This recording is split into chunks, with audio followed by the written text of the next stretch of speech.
¿Es la obediencia un elemento fundamental de la perfección de la vida religiosa? Se pregunta Santo Tomás ya en el artículo 5 de la cuestión 186 de la Secunda Secunde. ¿Es esencial la obediencia al ser religioso?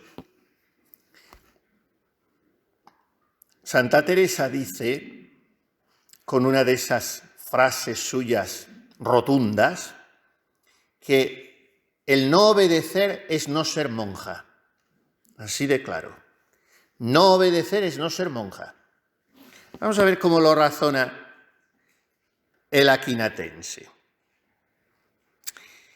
En la vida religiosa siempre se ha hablado, cuando se hablaba en serio de la vida religiosa, cuando el religioso parecía y era un religioso. No era un hombre que está en el mundo y viste y habla y actúa como los del mundo y luego dice que tiene unos votos. Si de verdad el religioso, pues se hablaba de obligaciones esenciales y luego de supererogación, de obras supererogatorias.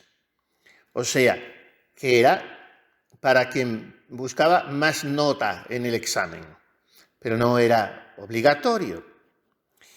Y ahora, obedecer al prelado no es supererogatorio. No es supererogatorio. Dice el apóstol en Hebreos 13, obedeced a vuestros pastores y estad sujetos a ellos. Por tanto, esto lo dice para todos, no para los religiosos. Cualquier fiel tiene que obedecer a su pastor, por lo tanto, la obediencia no parece propia, esencial, solo del estado religioso. Ahora, la obediencia es algo propio de los que han de ser gobernados por el juicio ajeno. Y esto se aplica, dice graciosamente Santo Tomás, a los que no tienen juicio propio.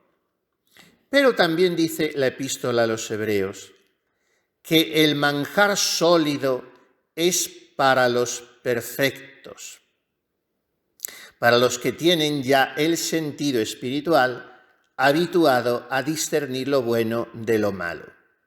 Por tanto, sigue diciendo, parece, según estos razonamientos, que la obediencia no es esencial de la perfección del estado religioso. Porque además sigue razonando.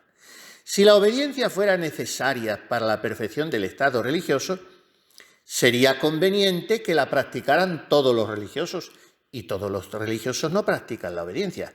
¿Por qué? No digo porque sean más o mejores o peores religiosos, sino porque el solitario, el ermitaño, la virgen consagrada que está en su casa, pues no obedecen a nadie, porque viven solos, pero pertenecen al estado religioso, aunque no tienen superiores a quien obedecer. Y el religioso al que hacen obispo, dice Santo Tomás, que había tenido por maestro a San Alberto Magno, que hicieron obispo, pero aguantó muy poco, renunció enseguida. Renunció, como oía yo ayer en San Francisco de Sales, que decía, si yo hubiera sabido lo que era ser obispo, enseguidita acepto. Pero ahora que lo soy, tengo que cumplir todas mis obligaciones y no irme a rezar y dedicarme a ayunar y decir, no, tengo que atender a mi grey. Esto ya es mi estado, decía, en la vida devota, San Francisco de Sales. Pero otros, pues, o no han podido o se les ha exonerado. Por ejemplo, San Antonio María Claret le llamó la reina Isabel II, se quedó sin diócesis, que era la de Santiago de Cuba, y le hicieron arzobispo de Trajanópolis y él estaba por España, pero bueno, San Antonio María Claret no era religioso, aunque fuera fundador de una congregación religiosa. Pero otros, muchos, son religiosos, los hacen prelados y no tienen ya superior a quien obedecer. Entonces, la obediencia no es propia del estado religioso, porque ni los ermitaños, ni las vírgenes, ni los anacoretas, ni los prelados tienen superiores.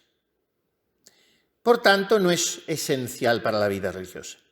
Sigue más, Santo Tomás. Si el voto de obediencia fuera necesario para la perfección del estado religioso, los religiosos estarían obligados a obedecer en todo a sus prelados. Lo mismo que por el voto de castidad, están obligados a renunciar a los placeres de la carne en todo. Pero ya antes, en la Suma Teológica, en la cuestión 104, había razonado Santo Tomás que no hay que obedecer absolutamente en todo. Vamos a ir a esa cuestión para que nos quede un poco claro y no nos confundamos con las cosas. Cuestión 104, artículo 5, de esta segunda parte de la segunda de la Suma Teológica, que es la cuestión donde trata de la obediencia. Se pregunta si un hombre debe obedecer a otro, si la obediencia es una virtud especial, si es la mayor de las virtudes, y si se debe obedecer a Dios en todo, y si los súbditos están obligados a obedecer a sus superiores en todo. Vamos a ver dos cosas. Primero, si la obediencia es la mayor de las virtudes. Y entonces dice Santo Tomás, muy largamente razonando, que vamos a ver si conseguimos resumirlo, que el pecado consiste en el desprecio de Dios y la adhesión al mundo. Y la unión con Dios consiste en el desprecio del mundo. Y esos bienes creados se desprecian para unirse más a Dios. Entonces, ¿qué es más? ¿Despreciar el mundo o unirme a Dios? Yo me uno, desprecio al mundo, no por el hecho en sí, sino como un medio para unirme a Dios. En este mismo sentido, las virtudes teologales son las más importantes, mucho más que las morales, porque con las virtudes teologales nos unimos directamente a Dios. Y con las morales despreciamos algo terreno para unirme a Dios. Y entonces, ¿cuál es la más importante entre las virtudes morales o cardinales? La que desprecia cosas más grandes, porque lo hace con vistas a unirse más fuertemente a Dios. ¿Y qué tres clases de bienes puede despreciar el hombre por Dios? Pues los menos importantes, los bienes materiales. Un poco más importantes, los bienes corporales. Y más importantes que ninguno, los bienes espirituales. ¿Cuál es el bien espiritual mayor que yo tengo? La voluntad. Y entonces, si yo renuncio a mi voluntad, estoy haciendo la mayor de las renuncias. Por tanto, ¿con qué virtud ¿con qué virtud renuncio yo a la voluntad? Con la obediencia. Por lo tanto, con otras virtudes renuncio a otros bienes. Con la templanza renuncio a la comida o al uso de la sexualidad. Con la justicia renuncio a cosas que puedo tener, a la pobreza. Pero con la obediencia lo que renuncio es a mi voluntad. Y entonces, las demás obras de las demás virtudes son muy meritorias ante Dios, porque manifiestan mi intención de obedecerle a Él. Pero la obra más meritoria es el holocausto de la propia voluntad. Pero, dice Santo Tomás, siendo tan grande la obediencia, porque me hace inmolar mi voluntad, Esa inmolación no vale nada sin amor. Entonces sigue siendo más grande la caridad. Resultado, tenemos que vivir la obediencia con caridad, no de una manera enojosa, forzada, amargada, sino si yo estoy inmolando mi voluntad, tengo que hacerlo por amor. Bueno, pues esa es la reflexión de Santo Tomás. Y luego se pregunta, ¿están obligados, estamos en la cuestión 104, ¿están obligados los súbditos a obedecer en todo a sus superiores? Y entonces dice, bueno, si un religioso promete por igual castidad, pobreza y obediencia, y la castidad y la pobreza tiene que vivirlas en todo momento, pues es lógico y natural que también tenga que obedecer siempre y en todo. Pero no es tan fácil, no es tan fácil. La pobreza y la castidad hay que vivirla siempre y en todo. Y la obediencia. Hechos de los Apóstoles 5:30. Esto es una equivocación muy grande que hay hoy en la Iglesia, un fideísmo atroz. Entonces, lo que dice el superior, aunque sea estornudar, está bien. Y todos los papas son santos y todos los obispos son santos. Eso es un error tremendo. Yo no voy aquí a exhortar a la rebeldía, pero estará puesto en el lugar de Dios, pero no siempre actúa según el gusto de Dios. Pues anda que no ha habido papas en la Iglesia que no han sido ejemplares. Los juzgamos al cabo de los siglos, y superiores que no son ejemplares. Entonces, ¿qué dicen los Hechos de los Apóstoles? Hay que obedecer a Dios antes que a los hombres. ¿Por qué hay que tener castidad en todo y pobreza en todo? Porque el objeto es Dios. Pero ¿por qué no hay que obedecer siempre y en todo? Porque a veces pudiera darse que el precepto del superior vaya contra Dios. Entonces yo no tengo por qué obedecerle. El obediente se mueve a cumplir las órdenes de quien le manda por cierta necesidad de justicia, como una cosa natural es movida por la acción del motor, los astros, las plantas, los animales que van a beber, etc. Que una cosa natural no se mueva por su motor puede resultar por dos razones. Dice Santo Tomás que es magnífico. O porque haya un impedimento proveniente de una fuerza mayor de otro motor, ejemplo, lo van a entender muy bien. Un leño, si yo lo echo en el fuego, tiene que arder. ¿Cuál es el motor? El fuego. ¿Qué hace el leño? Obedecer automáticamente a la fuerza del motor. Ahora yo pongo otro motor que impida el fuego. Echo un cubo de agua. El leño no puede obedecer porque ha habido un impedimento al motor. Ahora, otra manera de no subordinarse, de no obedecer al motor, pues, por ejemplo, el agua. El agua depende de la acción del fuego. Yo pongo el agua al fuego, el motor es el fuego, el agua ¿cómo obedece? Calentándose. Pero en cuanto a secarse o consumirse, ya no tiene suficiente fuerza el fuego para secarla en esos mismos minutos en que el agua ha entrado en ebullición. Esto lo aplicaban, verá que claro queda, Santo Tomás al súbdito. Hay dos razones por las que puede suceder que el súbdito no esté obligado a obedecer en todo a su superior. Primero, por el precepto de una autoridad mayor. Si el emperador manda una cosa y Dios otra, hay que obedecer a Dios antes que al emperador. Segundo, si el superior manda algo que no depende del súbdito, entonces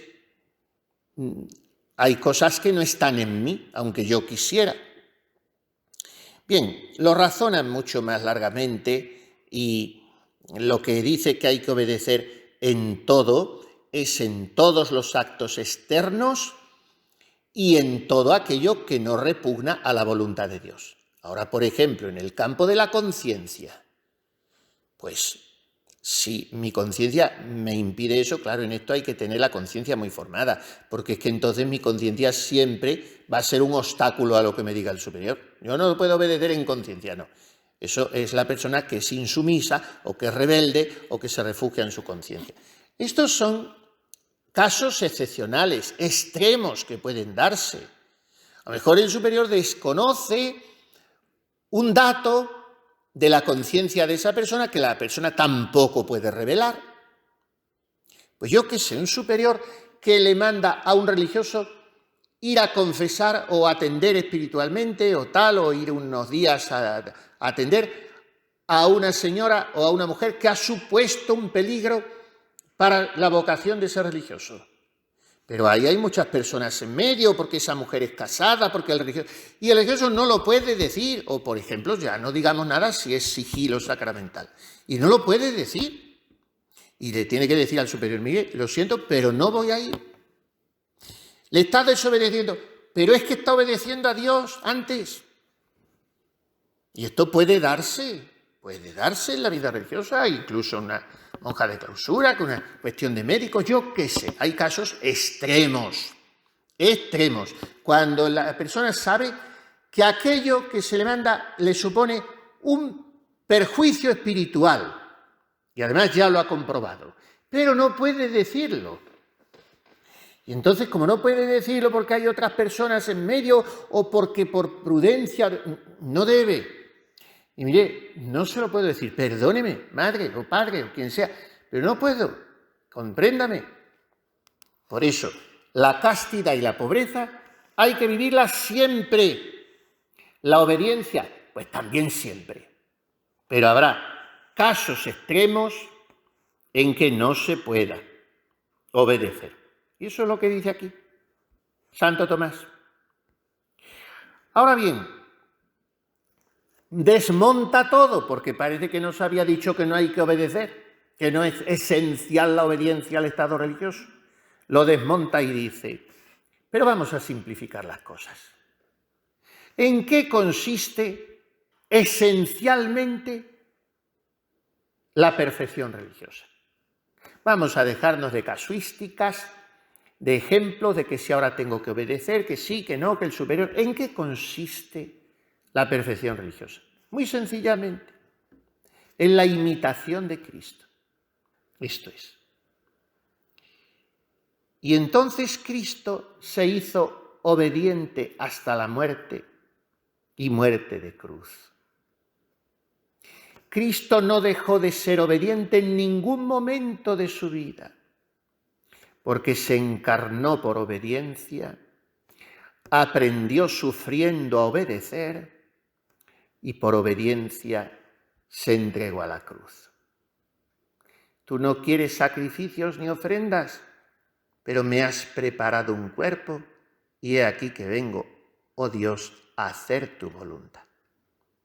Por tanto, la obediencia es un elemento esencial para la perfección del estado religioso, porque esa perfección consiste en la sequela Christi. ¿Qué hemos dicho que es el estado religioso, la vida religiosa? Una escuela de perfección, un laboratorio de santidad, un taller de virtudes. Pero en una escuela es necesario un maestro. En un taller tiene que haber un oficial, quien domine aquel oficio, aquel trabajo, aquellas enseñanzas. Entonces todo el que ha de ser instruido o ejercitado para llegar a cualquier fin tiene que estar bajo la dirección de un superior, y el criterio de ese que está por mayor es el que han de seguir en su adiestramiento como discípulos respecto del maestro. Por eso, para aprender bien, a nivel ya no sobrenatural, a ese nivel es la imitación de Cristo. Pero a nivel humano, dice Santo Tomás, en sentido organizativo y práctico, es necesario que impere sobre un colectivo humano el criterio de un superior que por eso tiene que ser elegido para que sea diestro para elegir a ese colectivo. Porque sea una persona muy virtuosa y con inteligencia práctica y con sentido común y con conocimiento de las almas y con comprensión, en fin, decir todo esto así es muy bonito porque no se encuentra una persona con todas esas cosas reunidas y en el grado en que deben darse. Algún superior suelto de esos he conocido yo, muy suelto, pero los demás dice, bueno, hace lo que puede, pero tiene que tener un mínimo de preparación. Lo que he dicho antes, por ejemplo, si viene un súbdito y mire, padre o madre, es que eso, entiéndame que no puedo. Bueno, si es un súbdito que se le ve, que es que está en la vida religiosa haciendo lo que le da la gana, pues eso ya el superior se da cuenta.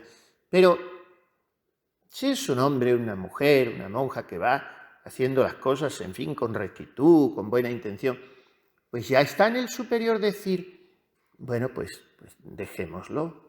No quiero tampoco gente tensa, ni agobiada, ni triste. Dejémoslo. Y entonces ese superior tiene la gracia de Estado, porque a lo mejor cuando era súbdito no hubiera respondido así. Y ahora tiene la gracia de Estado.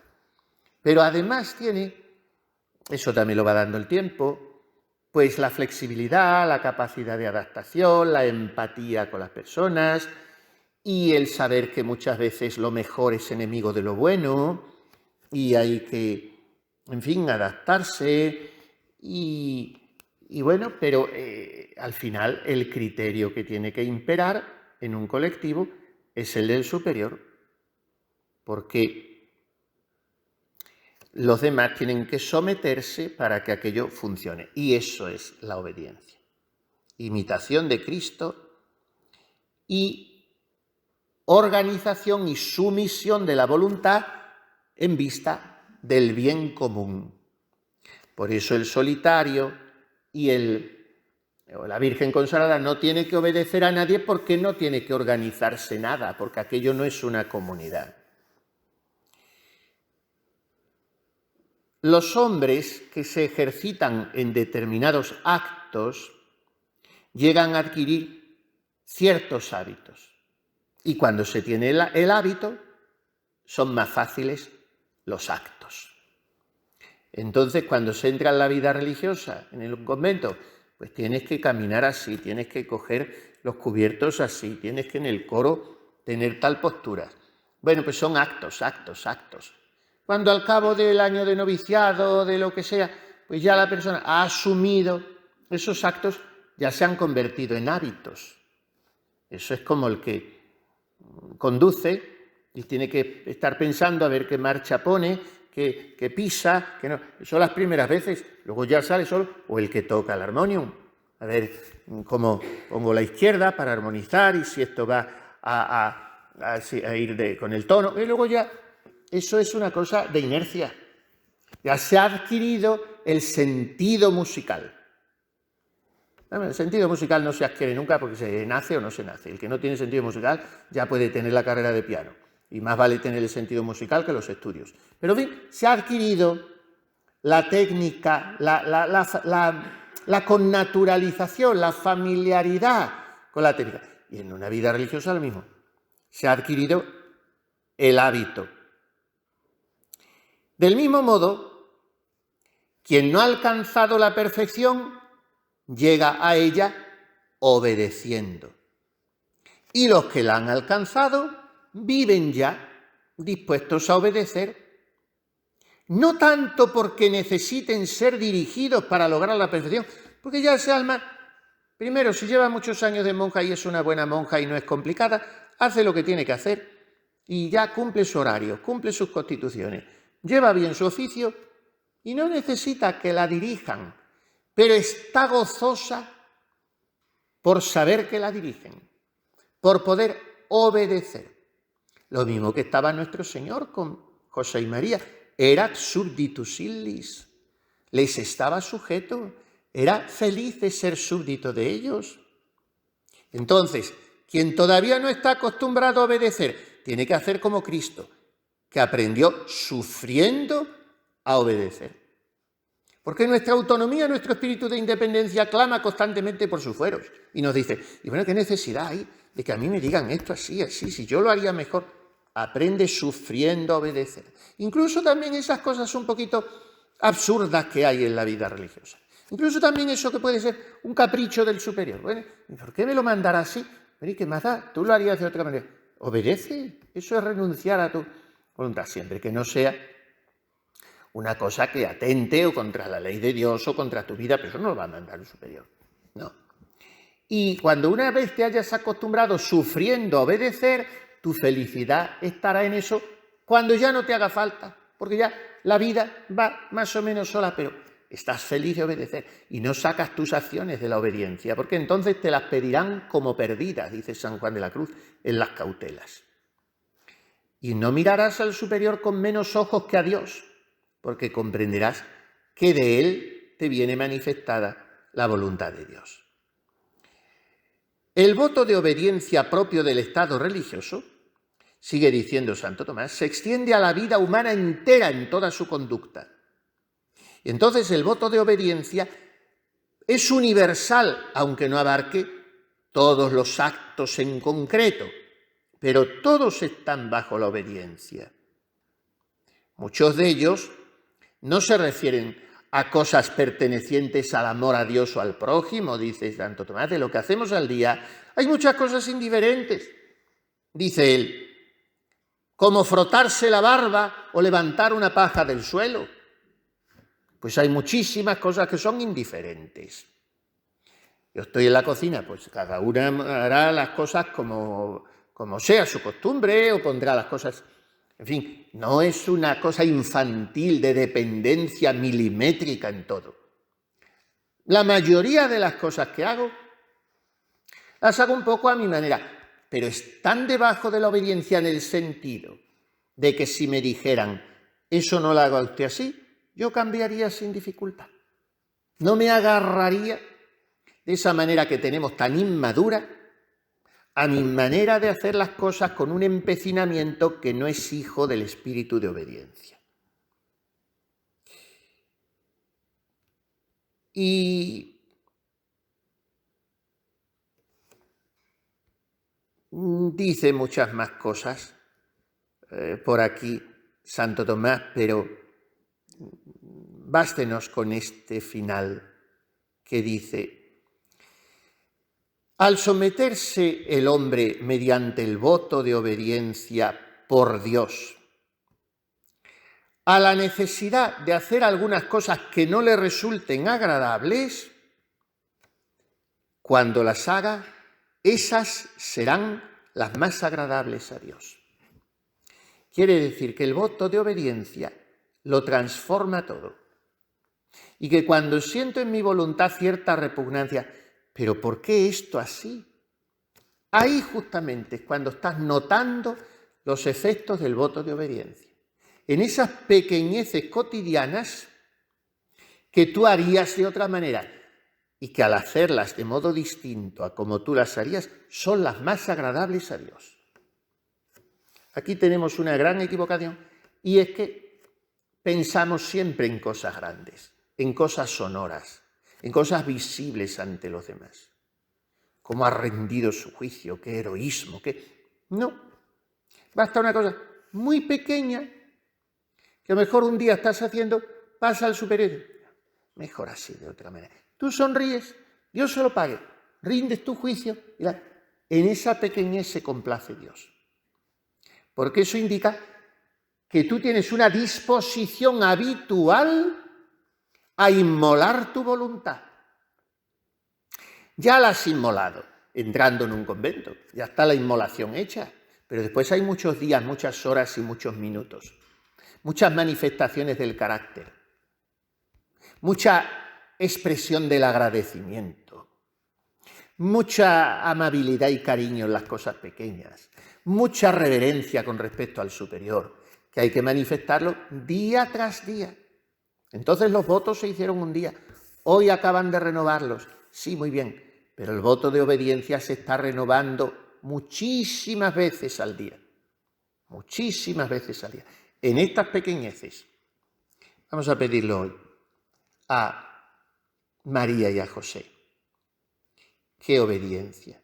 Cómo van al templo, como dos pobrecitos, como los últimos del pueblo, y no lo necesitaban. Rescatar al niño por 5 siclos, que es lo que tuvieron que entregar. Como si ese niño tuviera que ser rescatado, quien venía a rescatarnos a nosotros. Purificarse quien era la purísima. Tener que andar comprando San José 2 tortolicas para ofrecerlas por quien había creado a todas las palomas y al mundo entero. Y obedecen. Y nos dan muestra así de someternos con sencillez, sin clamorearlo, ni trompeterías, ni relumbrones, con sencillez. Obedezcamos nosotros así como ellos, con un corazón humilde, haciéndonos como nos ha dicho San Agustín en su sermón precioso. Impuero puer, Simeón se hizo en el niño, niño también él. Hagámonos nosotros niños con el niño que viene al mundo obedeciendo.